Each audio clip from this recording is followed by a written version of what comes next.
if you've read all the books on how to dance the salsa and you've memorized all the content, but you've never got on the dance floor and done the salsa, or you've read the books on how to tango, but you've never actually practiced and got your body involved in doing the tango, it doesn't mean that you're not a good dancer.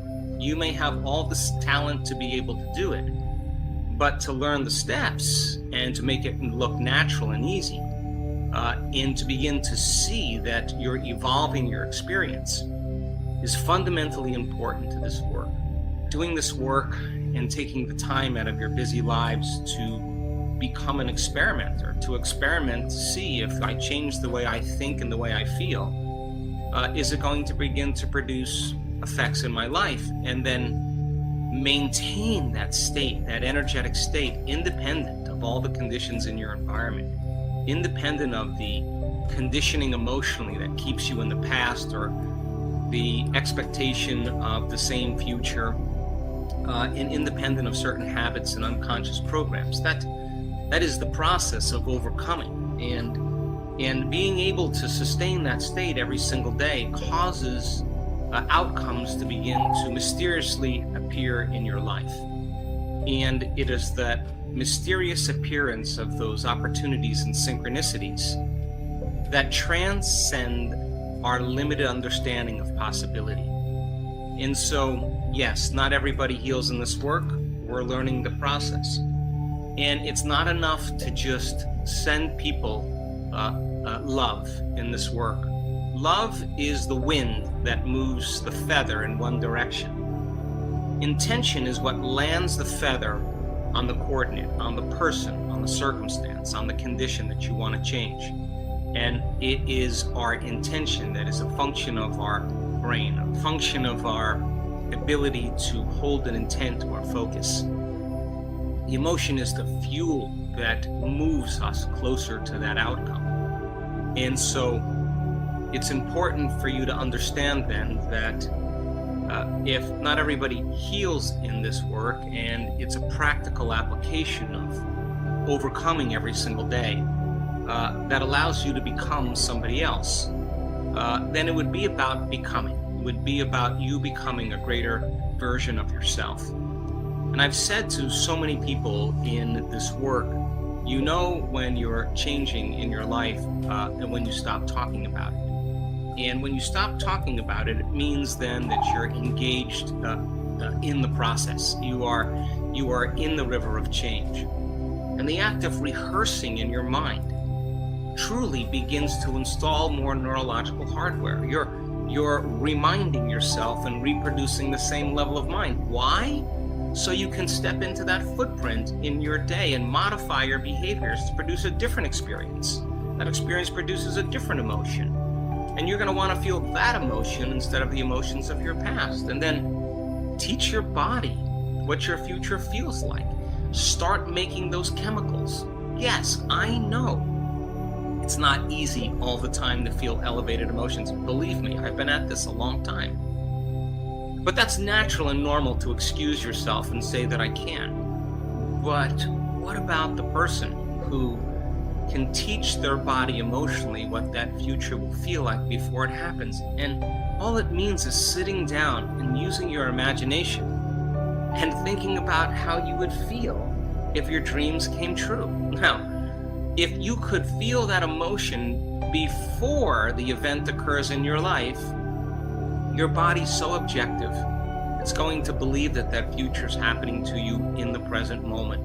And it's that elevated emotion that begins to draw like a magnet experiences to you. So then, yeah, I'm going to tell you some days it's harder than others to feel these emotions. I can tell you because I've done it enough times. But that's natural and that's normal. But what we're after is supernatural. And if you can feel the celebration, the gratitude, the freedom of expression, the joy, the love for life, and you can feel that ahead of the experience, not only is your body so objective that it's believing that future is happening to you in the present moment because it doesn't know the difference between the real life experience and the one you're fabricating by thought alone. But also, if the environment signals the gene, and it does, and the end product of an experience in the environment is an emotion, you're beginning to select and instruct new genes, and you're changing your gene expression and changing your body, upregulating genes for health.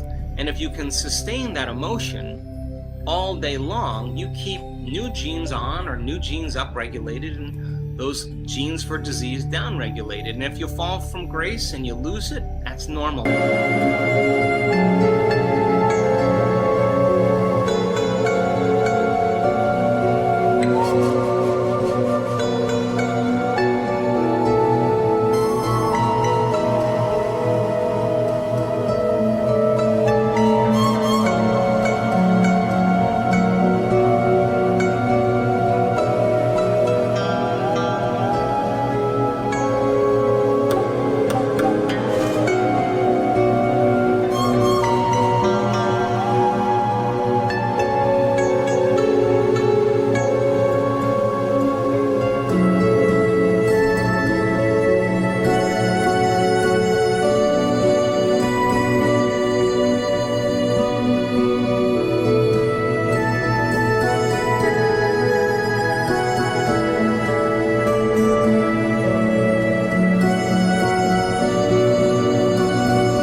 That's natural.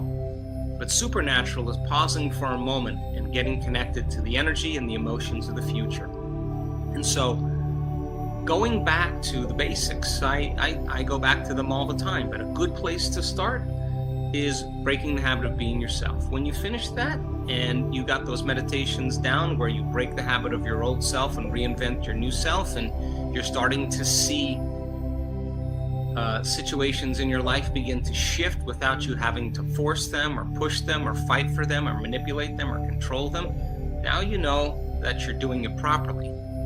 If that makes sense to you and you start seeing the magic and you want to move forward, then do the progressive workshop or the intensive, or getting more involved with reading placebo, and practice those meditations. And when you finish that and you feel good about that, move to supernatural. And there's plenty of practice with walking meditations, teaching you how to open your heart, teaching you how to create more brain coherence, demystifying trance and giving you the tools. And I want you to be on the exploration. I want you to be on this journey with all of us.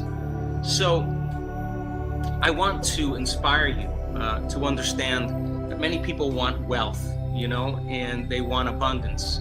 But if they were to see a video of themselves all day long, if they saw a video of one day of how they were living, and they understood that their personality creates their personal reality, and that person was living in lack and living in frustration, living in the emotions of the past, that is not a person who is abundant. That we generate abundance. That's what we do. We generate it. It's an energy. And then we study abundant people. We study masters. We study people that have done it. And you'll see that they failed numerous times. You'll see that they had a lot of trials. They had a lot of betrayal.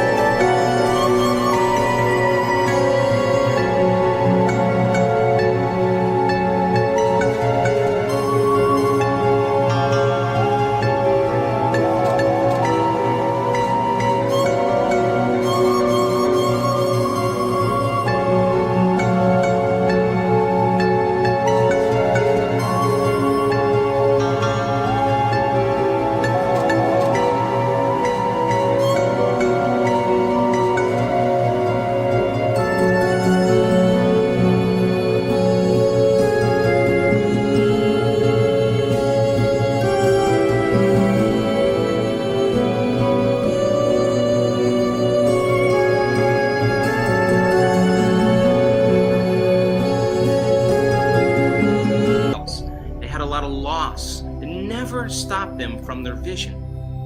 And when they felt so worthy and so abundant that they had all their needs met, they felt so whole that it was no longer about their abundance, it was about who they became.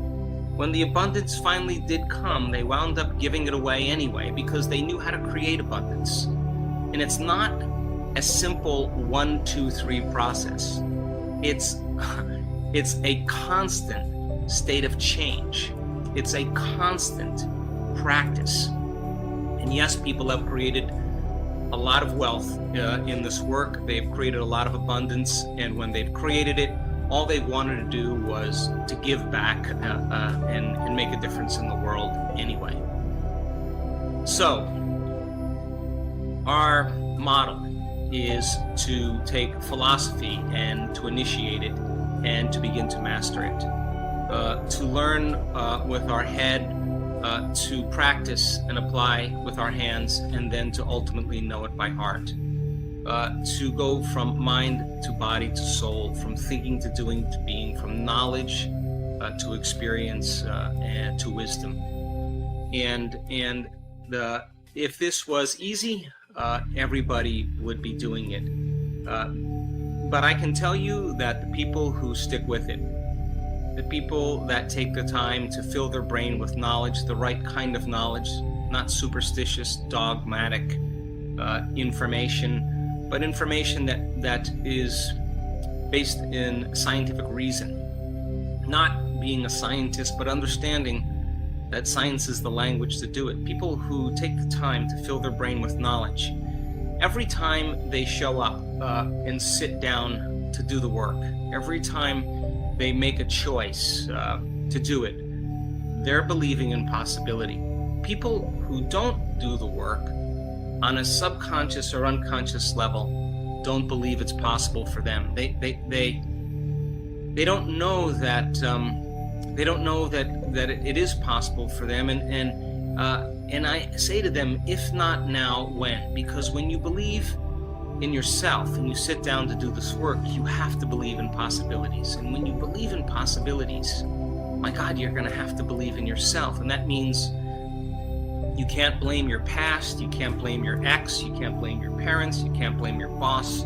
Sooner or later, whatever emotions we feel because of whatever experiences that happened in the past, sooner or later, we're going to have to overcome those emotions and stop telling the story of the past and really start telling a better story of the future. And when you start believing in your future more than you believe in your past, when you're more in love and excited about your future than you are romancing your past, then your body is going to wake up in the morning and it's going to want you to create.